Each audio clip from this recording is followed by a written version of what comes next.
Assalamualaikum warahmatullahi wabarakatuh.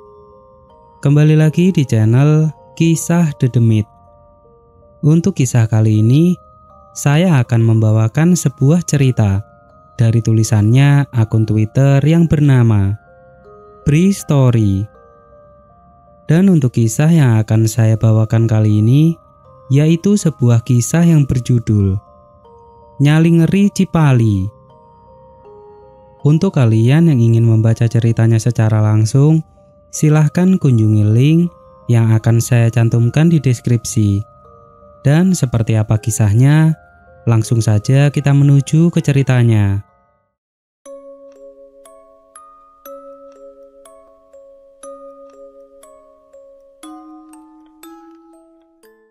Bismillahirrohmanirrohim. Seringkali rasa penasaran mengalahkan redupnya nyali, padahal kita nggak paham situasi. Seperti kisah kali ini, berjalan melintas jalan tol Cipali, Windy dan keluarganya terjebak dalam rentang beda dimensi. Seramnya pasti. Akhir tahun 2016.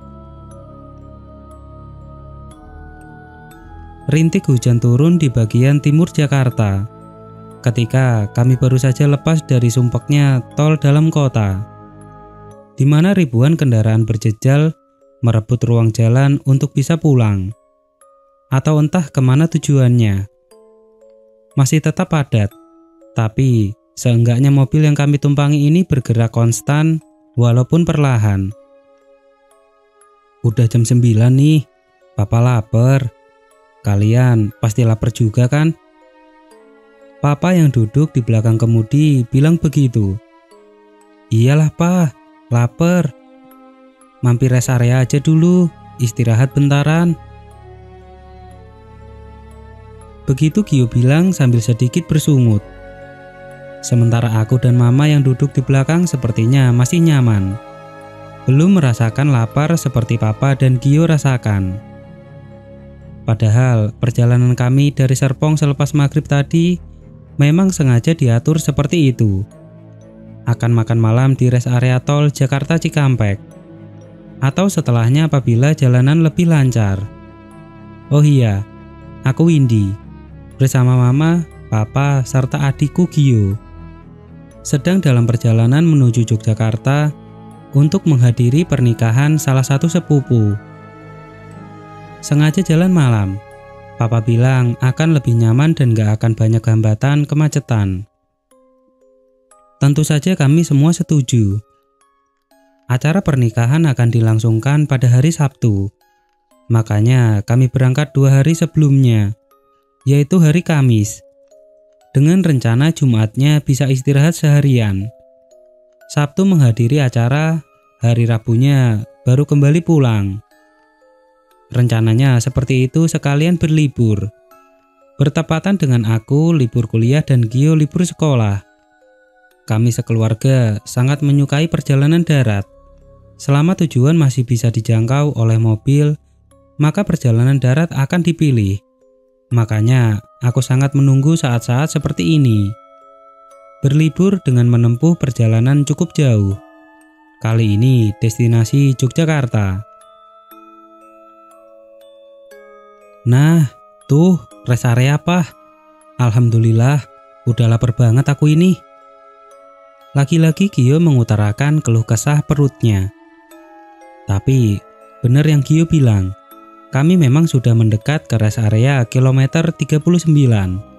Dari kejauhan sudah kelihatan. Gak lama Papa lalu mengarahkan kendaraan ke kiri, lalu masuk rest area. Sambil Papa mencari tempat parkir, aku melihat suasana sekeliling. Masih jam setengah 10, tentu saja tempat yang diperuntukkan bagi pengguna jalan tol untuk beristirahat ini masih cukup ramai. Walau nggak seramai akhir pekan, ini bisa dibilang merupakan rest area besar dan lengkap. Selain toilet dan kamar mandi, toko makanan banyak, penjual kopi pun ada. Tempat ibadah juga ada. Jadinya kita bisa memenuhi semua kebutuhan dan keperluan dalam satu perhentian. Begitu pula kami. Setelah selesai ibadah, kami menuju resto yang menyediakan makan malam. Cukup lama waktu yang kami habiskan di sini, sekitar 1 jam. Singkatnya, setelah selesai makan dan membeli kopi untuk papa minum di jalan, kami melanjutkan perjalanan. Jam setengah 11 lewat. Kendaraan yang melintas sudah nggak sepadat sebelumnya. Papa bisa memacu kendaraan lebih cepat. Perjalanan malam ini memang menyenangkan. Aku menikmati setiap menitnya. Walaupun pemandangan di luar hanya gelap, tapi tetap saja suasananya aku suka. Mau lewat jalan tol baru atau lewat jalan biasa aja? Tiba-tiba papa bilang seperti itu ketika kami sudah sampai di ujung jalan tol Jakarta Cikampek. Yang papa maksud adalah jalan tol Cikopo Palimanan, atau bisa disebut jalan tol Cipali. Kenapa dibilang baru? Ya karena baru setahun lebih diresmikan dan digunakan untuk umum. Tepatnya tahun 2015 yang lalu. Tol baru aja, Pak. Sekalian nyobain kan? Masa udah ada jalan tol masih lewat jalan biasa sih? Jawabku begitu. Gio dan Mama setuju denganku. Ya, kan siapa tahu kita pengen santai lewat jalan biasa. Hehe. Papa bilang begitu. Tapi pada akhirnya kami memang memutuskan untuk lewat jalan tol baru itu. Memang, setelah tol Cipali ini dibuka, kami sekeluarga belum pernah melintasinya, karena memang belum ada keperluan untuk ke tol ini. Kali inilah kali pertama kami harus melewati jalan tol, di mana beberapa bulan sebelumnya terjadi kemacetan parah, pada saat libur mudik lebaran. Dalam hati kecil, kami berharap semoga nggak mengalami dan merasakannya juga, kemacetan parah. Karena perjalanan kali ini sudah hampir masuk ke masa libur akhir tahun. Ya sudah, sekitar jam 11 lewat, akhirnya kami mulai memasuki jalan tol Cipali. Jalanan belum selebar jalan tol sebelumnya, hanya 2 jalur. Lampu penerangan hanya terlihat ketika menjelang pintu keluar atau masuk. Selebihnya gelap. Hanya mengandalkan lampu dari kendaraan yang melintas. Pemandangan kanan kiri juga gelap, hanya terlihat dari kejauhan lampu rumah penduduk atau bangunan lainnya. Di kanan kiri jalan hanya sawah dan lahan kosong. Kelihatannya seperti itu. Papa memacu kendaraan dengan kecepatan sedang, nggak terlalu cepat. Aku yakin karena beliau lebih memilih untuk lebih berhati-hati, karena sama sekali belum menguasai medan dan kontur jalan. Kami berempat juga lebih banyak diam, hanya sesekali percakapan terucap. Itu pun hanya seperlunya. Lebih banyak memperhatikan jalan dan pemandangan. Jalan tol ini lebih banyak jalan lurus yang panjang. Jarang sekali ada belokan. Semakin jauh kami masuk, semakin berkurang volume kendaraan yang melintas. Sangat jauh berbeda situasinya dengan jalan tol Jakarta Cikampek. Sampai akhirnya hanya sesekali kendaraan yang terlihat, yang searah ataupun yang datang dari arah berlawanan. Beberapa kali kami melihat truk besar atau bis yang jalan perlahan di sisi kiri. Jarang sekali ada mobil pribadi. Kok sepi amat ya? Padahal baru jam 12. Gak ada yang mau lewat tol ini gitu. Gio memecah kesunyian. Iya, kok agak serem ya? Papa jangan ngantuk. Kalau capek, kita cari rest area aja lagi. Mama akhirnya buka suara setelah sejak tadi lebih banyak diam.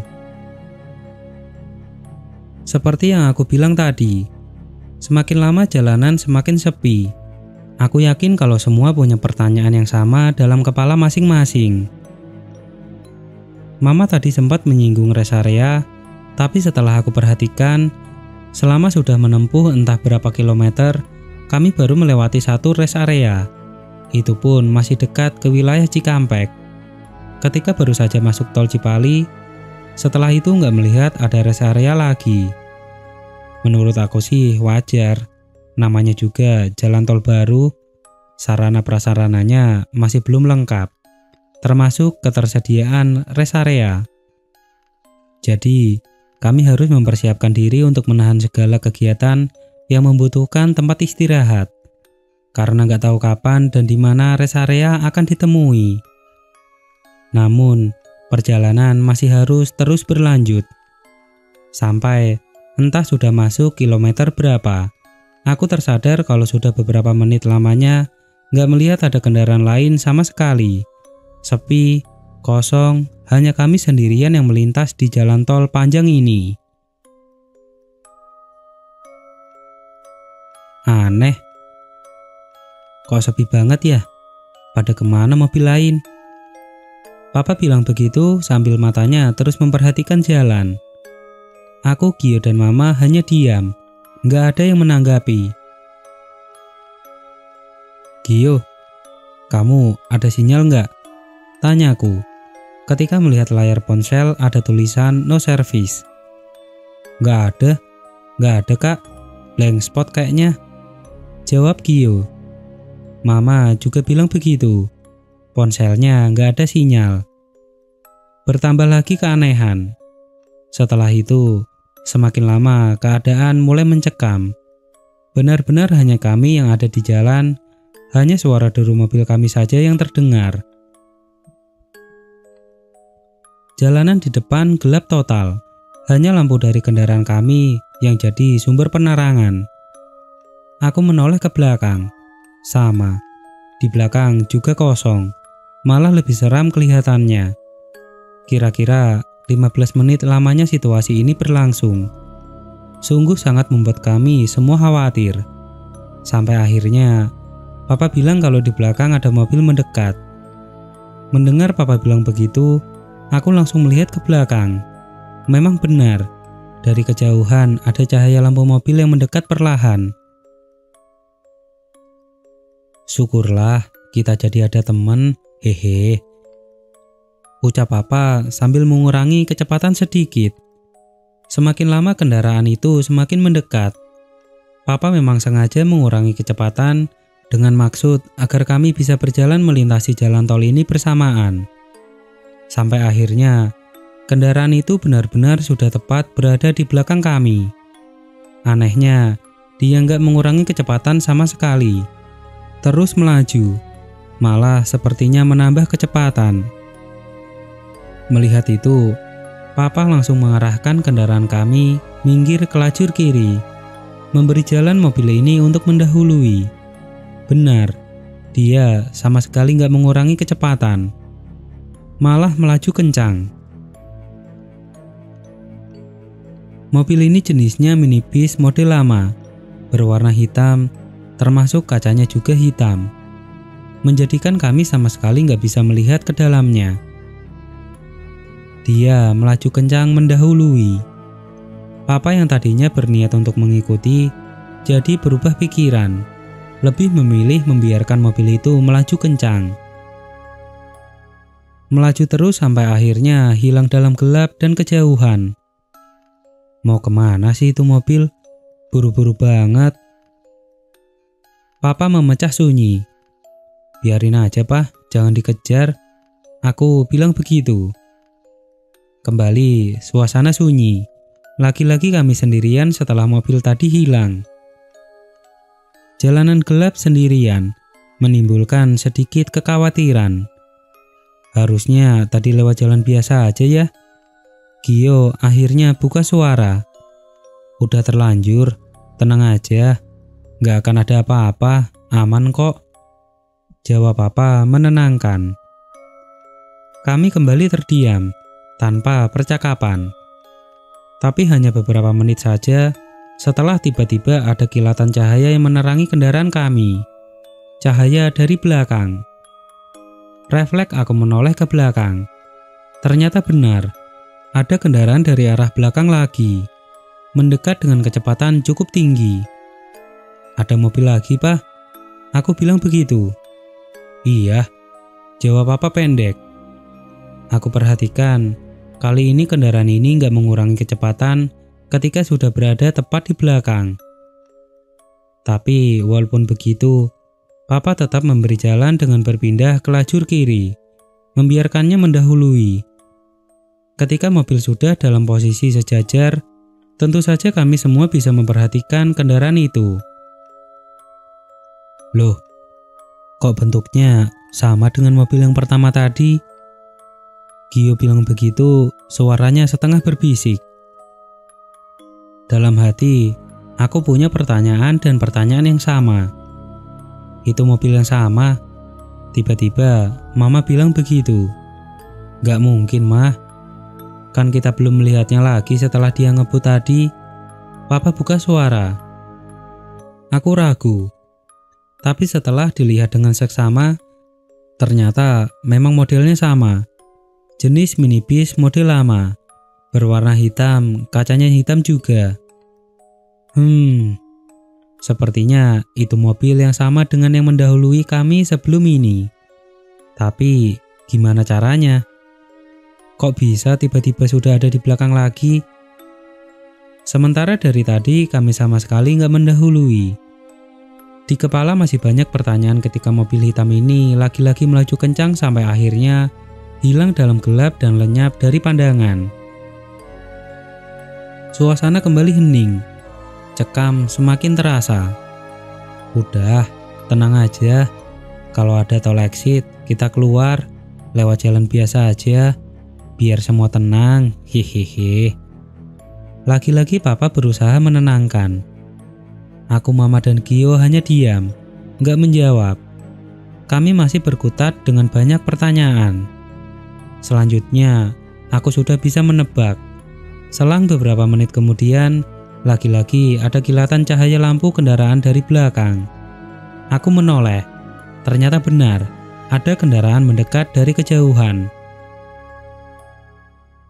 Kejadiannya berulang sekali lagi. Kendaraan itu datang dengan kecepatan tinggi, lalu melambat setelah sudah dekat dengan kami.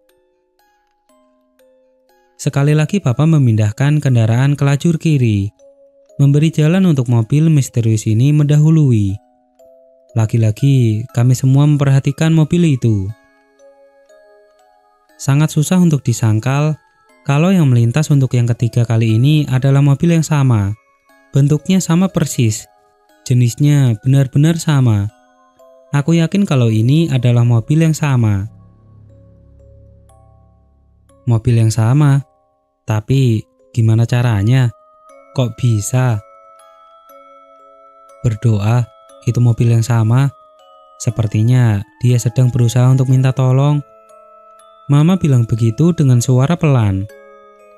Aku nggak menggubris, tapi malah terus memperhatikan kendaraan yang melintas mendahului kami ini.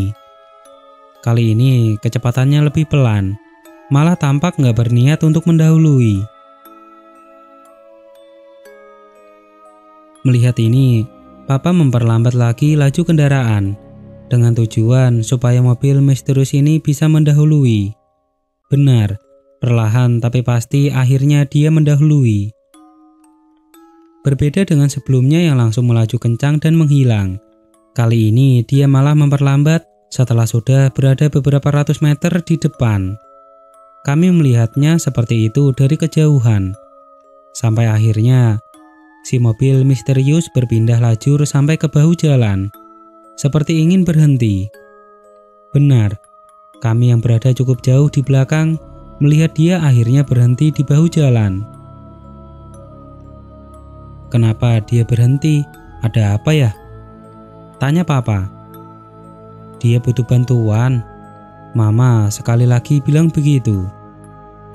Papa, nggak usah aneh-aneh deh. Jangan macam-macam Pa. Aku bilang begitu, karena melihat gelagat Papa yang sepertinya akan ikut meminggirkan kendaraan juga. Benar kata Mama. Takut kalau dia butuh bantuan. Begitu Papa bilang. Aku dan Gio nggak bisa berkata apa-apa lagi. Papa adalah seorang aparat. Jiwanya memang seperti itu. Harus mencari tahu kalau terlihat ada yang nggak beres. Benar adanya. Akhirnya kami berhenti tepat di belakang mobil misterius ini. "Papa hati-hati," ucap Mama. "Iya Mah, kalian jangan ada yang ikut keluar, tetap di dalam." Papa bilang begitu, lalu keluar dari kendaraan. Aku melihat kalau mobil hitam ini lampunya masih menyala. Sepertinya mesinnya juga. Papa berjalan mendekat ke pintu supir. Gak lama, karena jaraknya dekat, Papa akhirnya sampai di samping pintu depan. Kami di dalam kendaraan terus memperhatikan gerak-gerik Papa. Sepertinya kaca jendela depan dari mobil itu terbuka, karena aku melihat kalau Papa melongok ke dalamnya. Hanya beberapa belas detik, lalu Papa kembali berjalan ke arah kendaraan kami. Kelihatannya langkahnya terburu-buru. Setelah sampai, Papa langsung masuk. "Kenapa dia, Pak?" Kami kompak bertanya. "Gak ada apa-apa, aman," jawabnya pendek. Setelah itu Papa langsung menjalankan kendaraan kami lagi, melewati mobil misterius yang masih saja berhenti. Aku tahu ada yang gak beres setelah melihat gelagat Papa. Benar dugaanku. Setelah kendaraan kami tepat berada di sebelah kendaraan itu, aku melihat kalau kaca jendelanya terbuka lebar. Kaca jendela pintu supir. Karena itulah aku jadi bisa melihat ke dalam walau sekilas. Aku kaget, karena melihat kalau di dalam kosong, nggak ada orang sama sekali di depan. Termasuk supirnya nggak ada. Aneh, serem. Setelah itu, sama sekali nggak ada perbincangan di antara kami. Papa juga nggak mengeluarkan sepatah kata pun. Dia menginjak pedal gas cukup dalam. "Pak, kalau ada rest area, mampir dulu sebentar ya. Aku pingin pipis." Aku bilang begitu, ketika beberapa belas menit sudah berlalu. Iya, Papa menjawab pendek. Jelas masih ada nada cemas terdengar. Syukurlah, di kejauhan aku melihat ada tanda-tanda keberadaan rest area. Benar, itu rest area. "Windy, jadi ke toiletnya?" tanya Papa memastikan. "Jadi, Pak, aku udah kebelet banget ini." Papa lalu membelokkan kendaraan masuk rest area. Aku sudah bisa menebak kalau rest area ini pasti belum bagus. Dan masih sangat sepi juga. Kami nggak melihat ada kendaraan sama sekali. Sepi, hanya ada beberapa warung kecil berbaris. Itu pun sepertinya dalam keadaan tutup. Papa memarkirkan kendaraan di depan salah satu warung. "Toiletnya kayaknya itu deh. Papa antar kamu ya." Papa menunjuk satu bangunan kecil yang letaknya agak jauh di belakang deretan warung.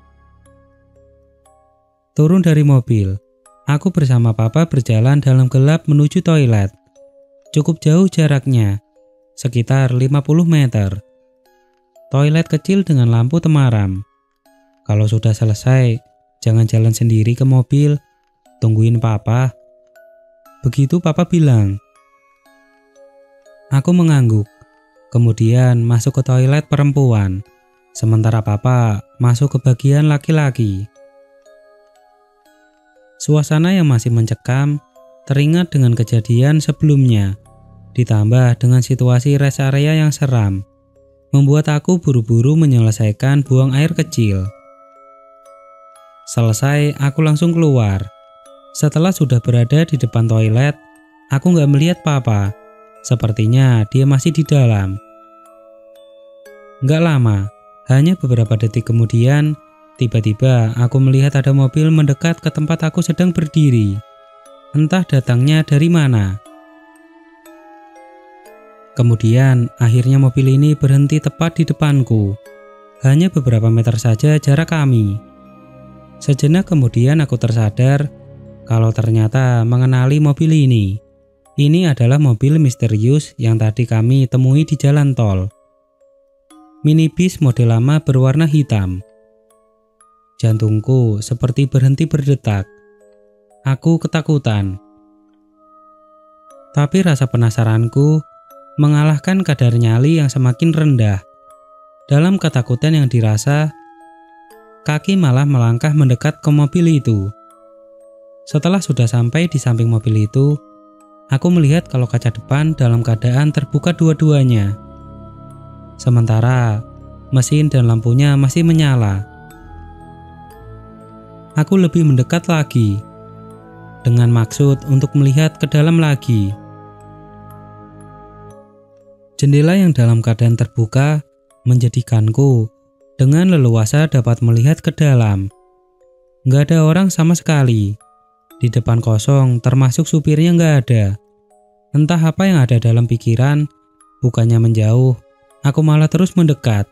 Ingin tahu apa yang ada di bagian belakang mobil. Awalnya sangat gelap, aku nggak bisa melihat apa-apa. Tapi lama-kelamaan, mata mulai terbiasa dan akhirnya bisa melihat semua dengan jelas, walaupun samar. Bulu kuduk berdiri semua, jantung berdegup kencang. Ketika aku melihat ternyata di belakang juga nggak ada orang sama sekali. Tapi ada benda yang teronggok menyeramkan. Di bagian belakang minibus ini ada peti mati. Aku lemas melihatnya ketakutan. "Windy, ayo ke mobil." Tiba-tiba papa sudah ada di belakang. Dia meraih tanganku lalu kami berjalan bergegas kembali menuju kendaraan. Gak berlama-lama, setelah sudah berada di mobil, papa langsung tancap gas meninggalkan rest area, meninggalkan mobil misterius itu. Di sisa perjalanan kami diam 1000 bahasa. Sampai akhirnya kami baru bisa bernapas lega setelah sampai di pintu tol Palimanan. Di sini juga, kami kembali bisa melihat pemandangan normal, banyak kendaraan melintas, ada kehidupan. Setelah itu, baru papa mulai cerita. Beliau bilang, ketika turun kendaraan di bahu jalan untuk memeriksa mobil misterius itu. Papa juga melihat apa yang aku lihat. Mobil kosong gak ada orang sama sekali, termasuk supir, tapi ternyata ada peti jenazah di bagian belakang mobil. Begitulah, sekian cerita kali ini, sampai jumpa di cerita horor berikutnya. Terima kasih.